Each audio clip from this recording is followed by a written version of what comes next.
Vamos bien. Ahora veamos estadística inferencial, que es una de las partes más interesantes. Bueno, todo es interesante, ¿no? Pero esta es la parte que se aplica bastante en la estadística, ¿no? Y es con el cual nosotros hacemos pronósticos o queremos eh, a través de una muestra tratar de extrapolar nuestros resultados, ¿no?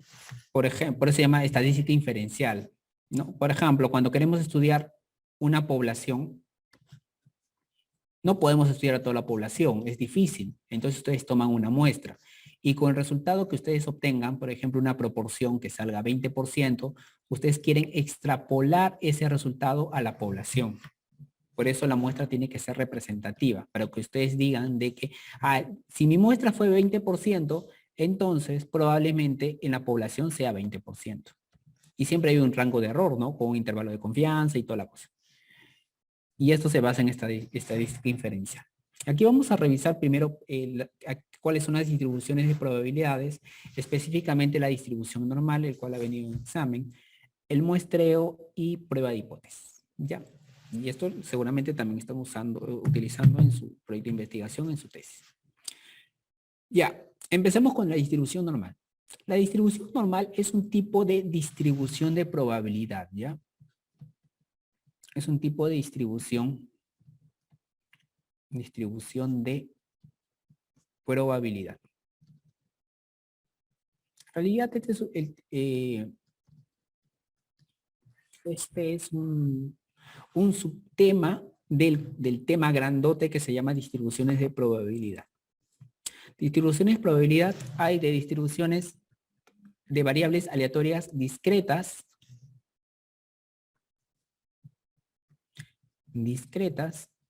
y de valores de variables aleatorias continuas. ¿Ya? Ya. Ahí. Por ejemplo, ejemplo de variable aleatoria discreta está la distribución binomial, que por ahí alguna habrá visto en un examen antiguísimo, distribución binomial. En variables aleatorias continuas tenemos la distribución normal, la distribución chi cuadrado, la distribución test-student. Esos son algunos ejemplos de distribución de probabilidad de variables aleatorias continuas. En este caso vamos a ver distribución normal, o también conocida como distribución de Gauss, ¿no? La campana de Gauss, que seguramente habrán visto, sobreexplotada, que sale en todas partes. Esta es la distribución normal. Esta distribución es importante estudiarla, ¿por qué? Porque por algún motivo cuando medimos alguna característica de un ente biológico, nos sale este gráfico, por algún motivo, ¿no? Como hay varios matemáticos que estudian, ¿no? El número áureo, el gráfico de no sé qué, no sé cuánto, ya, uno de estos es este caso, pero en este caso es una distribución de probabilidad, este gráfico, ¿ya? Esta es una distribución de probabilidad en el cual sale como resultado de esas observaciones que se han realizado, ¿no? Ahora, ¿cuáles son las características de esta curva normal? Primero, que es una distribución, ya les dije, distribución de probabilidad de variables aleatorias continuas. ¿Ya? La distribución normal es una distribución de probabilidad de variables aleatorias continuas. Segundo, es simétrica. Simétrica respecto a la media aritmética, ¿no? O sea, al promedio. Es simétrica. Este es el promedio de una población. Derecha e izquierda son iguales. ¿Ya? Entonces, es simétrica. Es como si pusiera un espejo, ¿no? Es simétrica con respecto a la media. ¿Ya? Otro, la media es igual a la mediana y es igual a la moda. Ese es otro. Media es igual a la mediana, igual a la moda. Es otra característica. ¿Qué otra característica tenemos? El área bajo la curva es una unidad, es 1. O si lo quieren representar en porcentaje, 100%. ¿Y por qué es 1?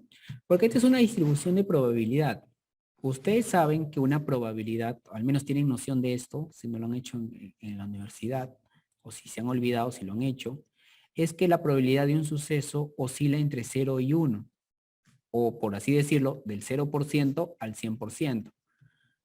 Es incorrecto decir que existe una probabilidad de 101%, 120%, estoy al 200%, estoy al 1000%, no. En probabilidades eso no funciona así. O sea, la probabilidad teórica, tal vez como una expresión de repente de decir, de dar énfasis quizás lo puedes usar, pero en matemáticas y en probabilidades no es así. La probabilidad oscila entre 0 y 1. ¿Ya? Entonces, por eso, como esta es una distribución de probabilidad, o sea, es una forma de representar la probabilidad de ocurrencia de un evento, entonces el área bajo esta curva, o sea, el área de acá, por ejemplo, aquí lo voy a, como le dicen los matemáticos, lo voy a churar, lo estoy sombreando, esta área bajo la curva es igual a 1, o 100%, que es lo mismo, ¿ya? Eso es una característica. Y otra característica que también viene en los exámenes con respecto el área bajo la curva, bueno, el área bajo la curva es el 1, es 1, ¿sí o no? Pero a veces tenemos valores también que tenemos que conocer con respecto a la distancia con la distribución estándar. Entonces vamos a hacer este dibujito acá. Ya, entonces, acá tengo una desviación estándar, menos una desviación estándar, menos dos desviaciones estándar, menos tres desviaciones estándar. Más una desviación estándar, más dos desviaciones estándar, más tres desviaciones estándar. Desviaciones estándar, desviaciones estándar, desviación estándar, desviación estándar, desviación estándar. Acá creo que les puse, aquí está, ¿ven? Yo estoy escribiéndolo y ya estaba escrito. Ya, aquí están las desviaciones estándar, ¿no? Ya. Entonces, aquí tenemos las áreas bajo la curva. El área bajo la curva de esta zona de acá, esta que voy a pintarlo, bueno, aquí está de color verde y lo voy a pintar de color verde. Esta área de acá que está entre promedio. Este símbolo es promedio de la población, pero otra forma, yo voy a colocar el símbolo de promedio de la muestra, ya el promedio más menos desviación estándar, más una desviación estándar, representa el 68%. Ahora, en cambio, esta área de acá, que es de color rojo, lo voy a pintar de color rojo, el área de acá, rojo, el área de acá, esta área de acá, que es el promedio más menos dos desviaciones estándar, es igual al 95%. Y el último, del 99%, o sea, si sombreamos inclusive lo de acá, también, entonces esto es promedio más menos dos desviaciones estándar, digo tres desviaciones estándar, representa el 99%. Entonces, promedio más menos una desviación estándar es igual al 68% del área bajo la curva. Dos desviaciones estándar es igual al 95% del área bajo la curva y tres desviaciones estándar es igual al 99% del área bajo la curva. Ya, eso no hay que olvidar. Algo más que por ahí ha venido en algunos bancos, que eso venía en examen de residentado. ¿Ya? Algún plus. También se tiene una desviación normal estándar, porque cada muestra tiene su distribución normal. Pero para estudiar la distribución normal se ha creado esta distribución llamada distribución normal estándar, el cual la media es igual a 0 y la varianza es igual a 1. Y por lo tanto la desviación estándar también es igual a 1. ¿Ya? Así es definida esta desviación normal estándar. ¿Ya? Esto también, una característica de esta distribución normal. Y ahora, como conocemos las distribuciones de probabilidad, ahora vamos a ver el otro tema con respecto a muestreo, ¿no? Seguramente ustedes están haciendo su tesis, proyecto de investigación. Es muy difícil estudiar a toda la población. Por ejemplo, quieren hacer su estudio en el hospital, tantos pacientes en el hospital, no van a estudiar a todos los pacientes o no van a revisar todas las historias clínicas del hospital. Entonces lo que van a hacer es tomar una muestra, ¿no? Entonces aquí tenemos una población que es muy difícil estudiar a todas, pero puedo estudiar a través de una muestra. Esta muestra nos va a dar un valor. Este valor es denominado estadístico, ¿ya? Estadístico. Y con este estadístico lo que trato de inferir es el valor del parámetro, ¿no? Hace un rato les dije el ejemplo, ¿no? Doy otro caso, por ejemplo, con la glucosa sérica. Quiero saber cuál es la glucosa sérica de la población, pero es difícil estudiar a toda la población, entonces tomo una muestra y el valor de la muestra de la glucosa promedio de esta muestra fue, por ejemplo, 98, por ejemplo, 98, un poquito alta, ¿ya? 98, del promedio. Significa de que yo podría inferir que realmente ese es el valor. Pero imagínense que en esa misma semana el Estado dijo, hay que medir la glucosa a toda la población. Y encontraron que el promedio de la glucosa en esta población fue 97. Si se han dado cuenta, hay un rango, un error, ¿no? De 1, pero pequeño. Siempre hay error. Este valor que obtengo de toda la población, eso se llama parámetro. Mientras que el valor que obtengo de la muestra se llama estadística. ¿Ya? Eso es lo que quiero que capten, ¿ya? Población es a parámetro, estadístico es a muestra, ¿ya? Y eso venía en el examen, ¿ya? Eso venía en el examen, ya, ese es uno, ¿ya? Ahora, antes de ir a las técnicas de muestreo, ustedes cuando hacen su investigación, hay una parte en la cual identifican cuál es su población, ¿ya? Esta es la población, voy a hacerlo en tal hospital. Pero como no van a estudiar a todos los sujetos, ustedes determinan una muestra, ¿sí o no? Usan su fórmula para calcular la muestra. Imagínense que la población era de 1000, pero con su fórmula de muestreo encontraron que solamente van a estudiar a 50 sujetos. Con los 50 sujetos basta para representar a los 1000 sujetos. Ya, imagínense. A la población de 1000 con 50 ya lo hacen. Ya, entonces, tienes que seleccionar 50 sujetos. ¿Cómo selecciono los 50? ¿Cómo los selecciono? A eso se refiere las técnicas de muestreo. ¿Cómo voy a seleccionar a los 50 sujetos que me ha dado mi fórmula de muestreo? Ahora, si su fórmula de muestreo les ha dado 50, no significa que deben estudiar a 50, significa que 50 es lo mínimo que deben estudiar. Lo ideal es que estudien más, si es posible un 10% más, porque muchas veces estás revisando las historias clínicas y ves que la historia clínica está vacía, o es ininteligible, o se perdió, que es muy común también, a veces se pierden las historias clínicas. O revisan la historia clínica y no se entiende nada. Eso también alguna vez me ha pasado, ¿no? Cuando era alumno. Entonces la idea es tener una cantidad mayor a lo que salió en la fórmula de muestreo. Entonces las técnicas de muestreo, tengo muestreo probabilístico y no probabilístico. Probabilístico, aquí todos los sujetos tienen igual probabilidad de participar en el estudio. Todos los sujetos de la población, de esta población, todos ellos tienen la misma probabilidad de ingresar al estudio.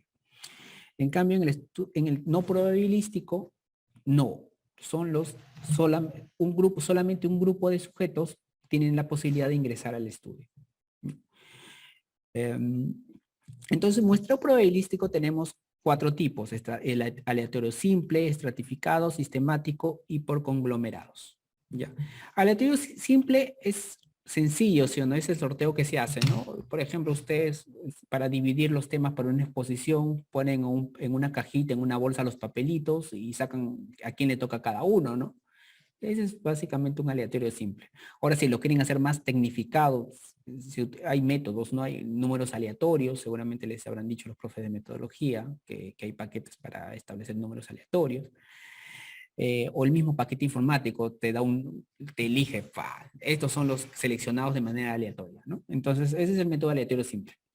El estratificado consiste en dividir a la población en estratos.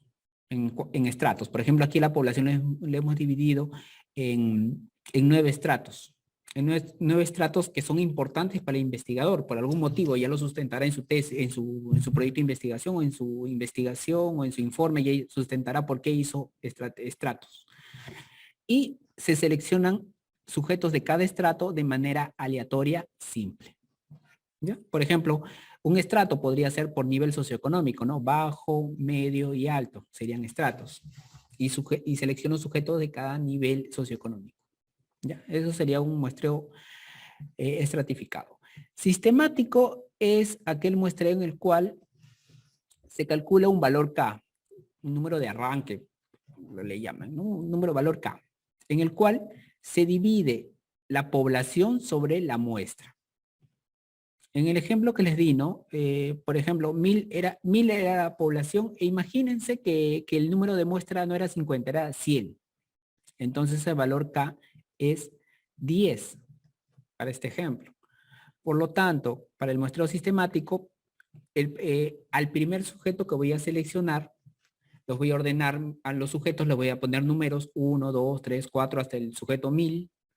Y como me salió el número K 10, entonces a los 10 primeros los voy a sortear. ¿Bien? Y voy a seleccionar de manera aleatoria el primer sujeto. E imagínense que seleccioné el sujeto quinto de la lista. Entonces a partir de él voy a empezar a contar de 10 en 10. Al sujeto 5 empiezo a contar 1, 2, 3 y seguramente el sujeto siguiente será el sujeto 15, de 10 en 10. El sujeto 15 ingresa a mi muestra. El siguiente sujeto sería el sujeto 25. El siguiente sujeto 35 y así sucesivamente. Por eso aquí está en orden. Voy seleccionando los sujetos hasta que termine de seleccionarlos y tengo mi muestra de 100 sujetos.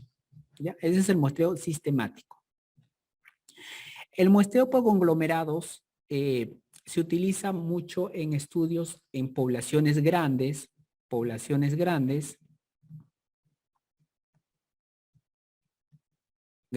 por ejemplo, queremos estudiar todo el Perú, estudiar todo el Perú, 30 y tantos millones de habitantes, difícil, ¿sí o no? Entonces, formamos conglomerados, ¿no? Entonces, formamos primero conglomerados, por ejemplo, un gobernador regional quiere estudiar la situación de salud de su población, entonces va a formar conglomerados de provincias, provincia 1, provincia 2, provincia 3, provincia 4, provincia 5 y así, hasta la provincia 9. Luego de formar los conglomerados, va a sortear qué provincias van a ingresar al estudio. Sorteó y salió seleccionado la provincia 3, la provincia 4 y la provincia 8. O sea, estas son las provincias que vamos a estudiar, las que están en negrito.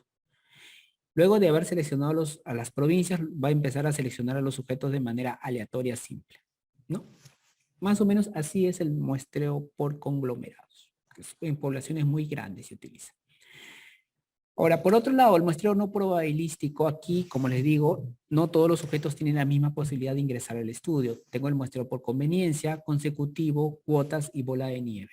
Ya, el muestreo por conveniencia, aquí el investigador selecciona a los sujetos que para él son más cercanos, ¿no? Por ejemplo, a sus amigos, digo, mis amigos, vengan, o cuando mandan sus links para hacer investigaciones, ¿no? Amigos, estoy haciendo mi investigación, por favor llenen mi formulario y lo comparten por WhatsApp o por Facebook, ¿no? Eso es por conveniencia, ¿no? Porque están ingresando solamente tus amigos y los que no son tus amigos nunca van a ingresar a tu estudio. Entonces es un muestreo por conveniencia.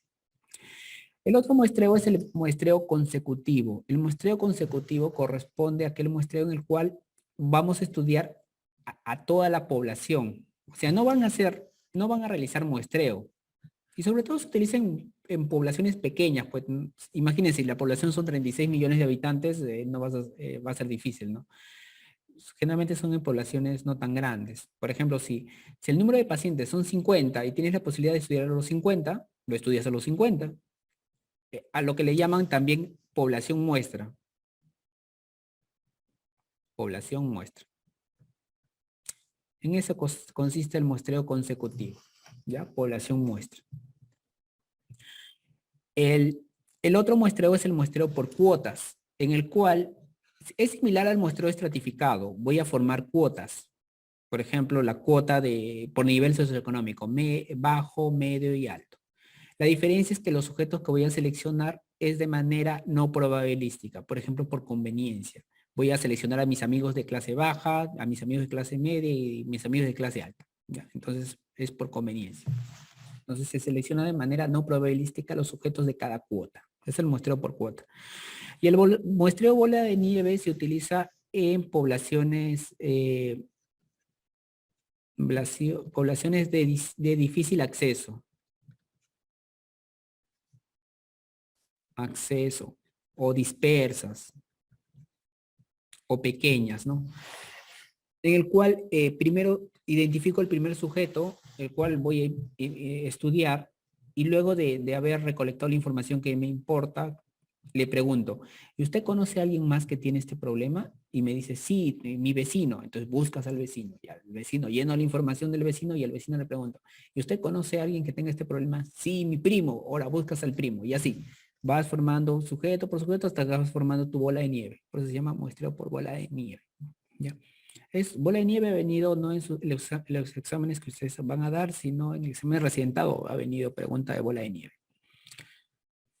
Ya, eso es con respecto a muestreo.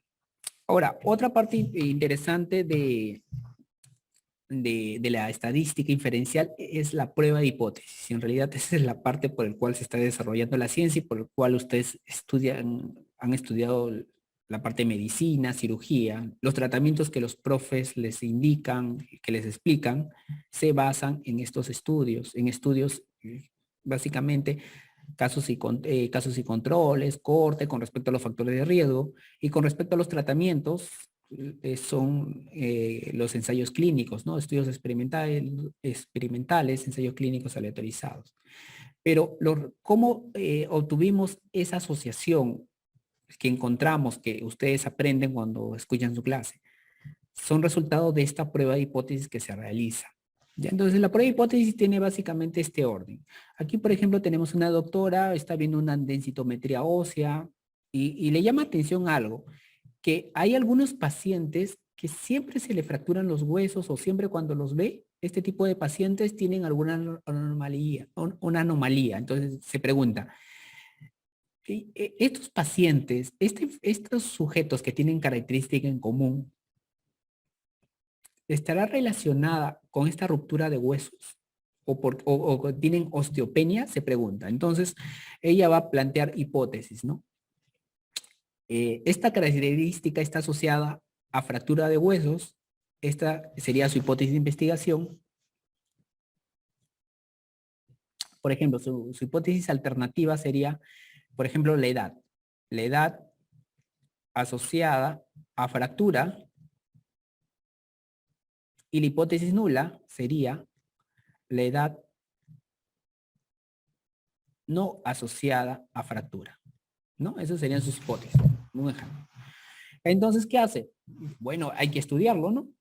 Recopila datos de los pacientes, revisa historias clínicas y con eso con esos datos, aplica una prueba de hipótesis para verificar cuál de estas hipótesis es correcta, si rechaza o no la hipótesis nula. La finalidad de una prueba de hipótesis es rechazar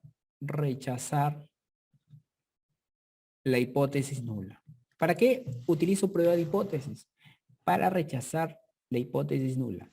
Si rechazo la hipótesis nula, entonces concluyo que la edad está asociada a fracturas. Entonces aplico y tomo una conclusión. Eso es más o menos el orden de la investigación que ustedes seguramente están realizando para su tesis o ya están acabando su tesis y esa es la lógica que se supone que han realizado, ¿no? Entonces aquí, por ejemplo, les doy un caso, ¿no? Tenemos un investigador en el cual compara, otro ejemplo les doy, ¿qué podría ser? Ya, la glucosa dos lugares, ¿no? El promedio de glucosa en la zona rural y en la zona urbana. Entonces, este investigador quiere comprobar que la glucosa en la zona rural es distinta a la glucosa de la zona, o sea, me refiero a la cantidad de glucosa o el valor de glucosa promedio de la zona rural es distinto al promedio de glucosa sérica en la zona urbana. De repente eso es su hipótesis, que existen diferencias, que es diferente la cantidad. De repente el investigador dice, en las zonas urbanas hay alto promedio de glucosa, o sea, la glucosa es más alta, mientras que en las zonas rurales la glucosa es baja. De repente esa es su hipótesis, por ahí habrá leído y por eso es un caso hipotético. Entonces, esta es la hipótesis que él quiere demostrar.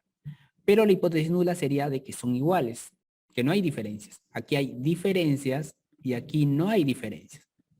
Entonces lo que hace es recopilar los datos, aplica una prueba estadística y luego con esta prueba estadística sale asociado con un valor P. El valor P que seguramente muchas veces lo habrán revisado. Con ese valor P tomo una decisión. Si el valor P es menor a 0,05, rechazo hipótesis nula. Por lo tanto, concluye, si rechazo hipótesis nula, concluye de que existen diferencias significativas entre ambas las glucosas, ¿no? De la zona rural y urbana. El valor me refiero, ¿eh? Porque la glucosa siempre es la misma, ¿no? Pero me refiero al valor. En cambio, si el P es mayor a 0,05, no rechaza hipótesis nula. Por lo tanto, concluyen de que no existen diferencias significativas, ¿no? Y toma la conclusión, ¿no? Ese es básicamente también el proceso de una prueba de hipótesis. Prueba de hipótesis puede ser lo que están acá, ¿no? Pueden ser pruebas paramétricas, no paramétricas. Chi cuadrado, test de student. Pero aquí lo que quiero, esta parte inferior, vamos a revisar ya, este cuadrito de acá. Este cuadrito de acá vamos a revisar ahorita, ¿ya? Cuando tomamos la decisión, puede que nos equivoquemos. A pesar que hemos diseñado bien nuestro estudio, siempre existe un riesgo de que haya error en la toma en rechazar o no rechazar la hipótesis nula. Entonces aquí vemos en esta parte de acá abajo de color amarillo, aquí está la decisión que estamos tomando como resultado del análisis, rechazar o no rechazar la hipótesis nula. Y aquí vamos a ver frente al verdadero valor de la hipótesis nula, si la hipótesis nula fue verdadera o si fue falsa. Si rechazo la hipótesis nula, siendo esta verdadera, o sea, estoy rechazando la hipótesis nula, pero nos estaba diciendo la verdad, eso es un error, ¿sí o no? Alguien nos está diciendo la verdad y encima la rechazo. Ya, en este caso la hipótesis me estaba diciendo la verdad, pero lo rechazo. Ese es el error tipo 1. Error tipo 1 o error alfa. El otro error, no rechazar hipótesis nula cuando es falsa. O sea, es falsa, me está mintiendo, pero a pesar de eso no lo rechazo. Eso también es un error, ¿no? ¿Cómo voy a rechazar a alguien que me está... Digo, ¿cómo no voy a rechazar a alguien que me está mintiendo? Ya, ese es el error tipo 2 o el error beta.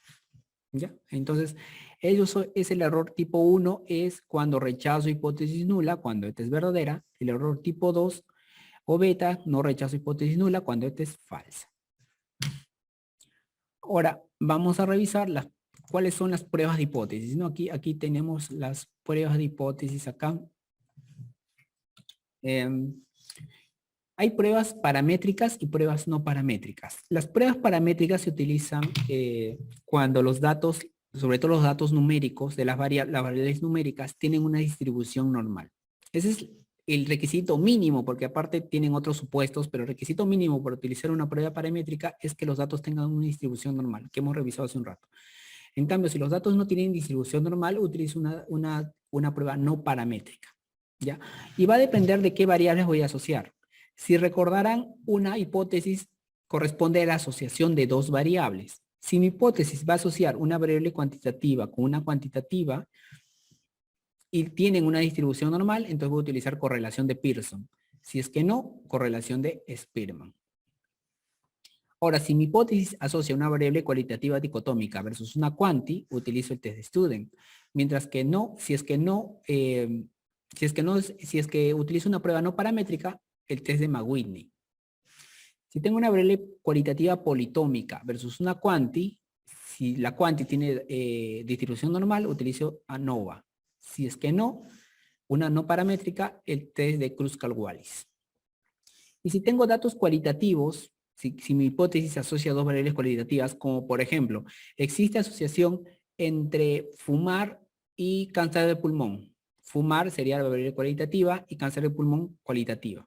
Quali con quali, no existe prueba paramétrica, pero la prueba no paramétrica sí existe, que es el chi cuadrado. El chi cuadrado cuando asocio dos variables cualitativas. ¿Ya? Esas son las pruebas de hipótesis. ¿Ha venido en el examen? Sí, por ahí algunas preguntas ha venido.